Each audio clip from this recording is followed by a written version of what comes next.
नमस्कार। चलिए आज का विश्लेषण शुरू करते हैं।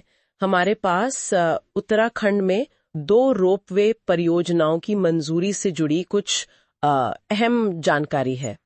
केदारनाथ और हेमकुंड साहिब। हाँ, बिल्कुल, ये काफी बड़ी खबर है। जरा सोचिए, इन पवित्र स्थलों तक पहुंचने का तरीका मतलब पूरी तरह बदल सकता है। सही बात है। हमारे स्रोत बताते हैं कि 11 मार्च 2025 को प्रधानमंत्री की अध्यक्षता में एक बैठक हुई थी और वहीं इन 2 प्रोजेक्ट्स को हरी झंडी मिली। और ये पर्वतमाला परियोजना का हिस्सा है ना? हाँ, पर्वतमाला का ही पार्ट है। उसका मकसद ही है पहाड़ों में कनेक्टिविटी सुधारना। तो आज हम इन्हीं प्रोजेक्ट्स के मुख्य बिंदु, इनकी टेक्नोलॉजी और क्या असर हो सकता है उसे जरा समझने की कोशिश करेंगे। बिल्कुल, और ये समझना बहुत दिलचस्प है कि ये कनेक्टिविटी को कैसे बदलेंगी। पहली वाली सोनप्रयाग से केदारनाथ। हाँ, केदारनाथ वाली कितनी लंबी है ये? ये करीब 12.9 किलोमीटर लंबी है। लगभग 13 किलोमीटर। हाँ। और सबसे कमाल की बात तो समय है ना? हाँ, वही तो। स्रोत कह रहे हैं कि जो सफर अभी पैदल 8-9 घंटे लेता है वो सिर्फ 36 मिनट का रह जाएगा। महज 36 मिनट। हाँ, ये एक बहुत बड़ा बदलाव है। सोचिए कितना फर्क पड़ेगा। खासकर बुजुर्गों के लिए या जिनके लिए चढ़ाई मुश्किल होती है। हाँ, उनके लिए तो ये वरदान जैसा है। बिल्कुल। और इसके लिए जो तकनीक इस्तेमाल हो रही है वो है 3 केबल डिटैचेबल गोंडोला, मतलब 3S सिस्टम। 3S?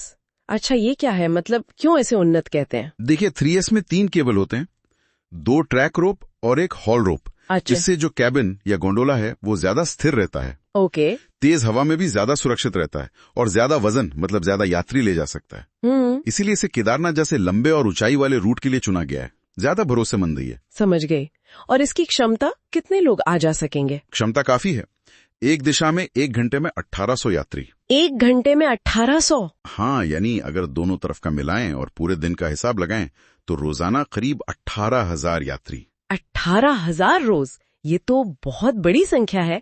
केदारनाथ जैसे स्थल के लिए प्रबंधन एक चुनौती होगी फिर तो। बिल्कुल, ये एक बहुत महत्वपूर्ण पहलू है जिस पर ध्यान देना होगा। और हाँ, इस प्रोजेक्ट की लागत भी काफी है, करीब 4,081 करोड़ रुपए। 4,000 करोड़ से ज्यादा। वाकई बड़ा प्रोजेक्ट है। अच्छा, अब दूसरी परियोजना पर आते हैं, गोविंद घाट से हेमकुंड साहिब वाली। हाँ, हेमकुंड साहिब रूट। क्या इसमें भी यही 3S तकनीक है? इसमें थोड़ा फर्क है। ये कुल 12.4 किलोमीटर लंबी है, पर 2 हिस्सों में है। अच्छा, कैसे? पहला हिस्सा गोविंद घाट से घांगेरिया तक, वो करीब 10.5 किलोमीटर का है। उसके लिए मोनो केबल डिटैचेबल गोंडोला इस्तेमाल होगा। मोनो केबल मतलब एक केबल वाला? हाँ, इसमें एक ही केबल होती है जो कैबिन को खींचती भी है और सहारा भी देती है। ये 3S से थोड़ा सरल और कम खर्चीला सिस्टम है, जो इस पहले मतलब तुलनात्मक रूप से कम मुश्किल हिस्से के लिए ठीक है। और फिर घांगरिया से आगे हेमकुंड साहिब तक? हाँ, घांगरिया से हेमकुंड साहिब तक का जो आखिरी हिस्सा है, करीब 1.85 किलोमीटर का, वो ज्यादा खड़ी चढ़ाई वाला है और ऊंचाई पे भी है। सही। तो उसके लिए फिर से वही मजबूत 3S तकनीक इस्तेमाल होगी, सुरक्षा और क्षमता के लिए। समझ गए। तो मिक्स टेक्नोलॉजी है। और इस पूरे हेमकुंड रूट की क्षमता कितनी होगी? इसकी क्षमता 1100 यात्री प्रति घंटा होगी, यानी रोजाना करीब 11,000 यात्री। 11,000? केदारनाथ से थोड़ी कम, पर फिर भी काफी है। और इसकी लागत? इसकी अनुमानित लागत है 2,730 करोड़ के आसपास। तो दोनों मिलाकर 4,000 और ये 2,500, लगभग 6,800 करोड़ से ज्यादा का निवेश हो गया। हाँ, बिल्कुल, काफी बड़ा निवेश है ये पैसा कहाँ से आ रहा है? मतलब फंडिंग कैसे हो रही है? क्या ये सब सरकारी है? नहीं, यहीं पर वो PPP मॉडल आता है, पब्लिक प्राइवेट पार्टनरशिप। अच्छा, PPP? हाँ, स्रोत बताते हैं कि दोनों प्रोजेक्ट्स DBFOT मॉडल पर बनेंगे। DBFOT?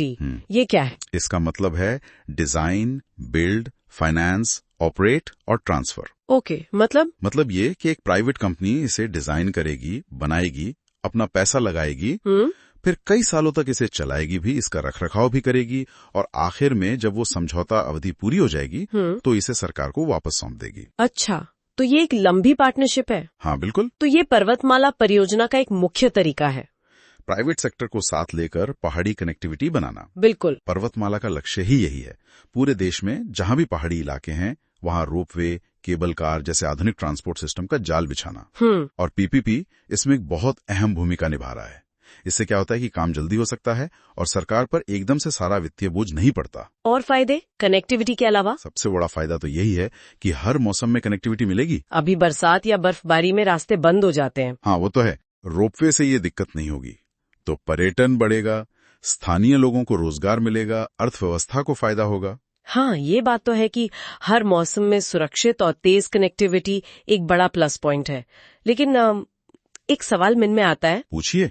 क्या साल भर इतनी आसान पहुंच से इन जगहों का जो इकोसिस्टम है, जो नाजुक पहाड़ी पर्यावरण है, उस पर अतिरिक्त दबाव नहीं पड़ेगा? ये एक बहुत ही वैध चिंता है और इस पर सोचना ही होगा। क्योंकि जहां एक तरफ ये लाखों लोगों के लिए सुविधा होगी, हाँ बिल्कुल, तीर्थयात्रियों के लिए, पर्यटकों के लिए यात्रा बहुत सुगम हो जाएगी, वहीं दूसरी तरफ रोजाना हजारों लोगों की आवाजाही, वो भी ऐसे सेंसिटिव इलाकों में, उसका प्रबंधन एक बड़ी चुनौती होगी। पर्यावरण का ध्यान रखना होगा। निश्चित रूप से सस्टेनेबल टूरिज्म और पर्यावरण संरक्षण को साथ लेकर चलना होगा, ये जरूरी है। तो अगर हम संक्षेप में देखें, ये रोपवे परियोजनाएं यात्रा का समय बहुत कम कर देंगी, पहुंच आसान बनाएंगी। हाँ, इसमें 3S और मोनो केबल जैसी मॉडर्न टेक्नोलॉजी का इस्तेमाल हो रहा है। बिल्कुल। और ये PPP के DBFOT मॉडल पर बन रही हैं। सही कहा। सब मिलाकर देखें तो ये कनेक्टिविटी, तकनीक और विकास की दिशा में एक कह सकते हैं महत्वपूर्ण कदम है। तो इस पूरी जानकारी के बाद एक विचार मन में आ रहा है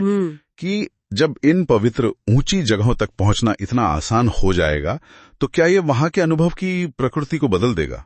मतलब वो जो धीमी, थोड़ी कठिन यात्रा होती है, उसका भी एक अपना आध्यात्मिक महत्व होता है ना? हाँ, ये बात सोचने वाली है। क्या वो पहलू कहीं कम हो जाएगा? ये वाकई एक गहरा सवाल है।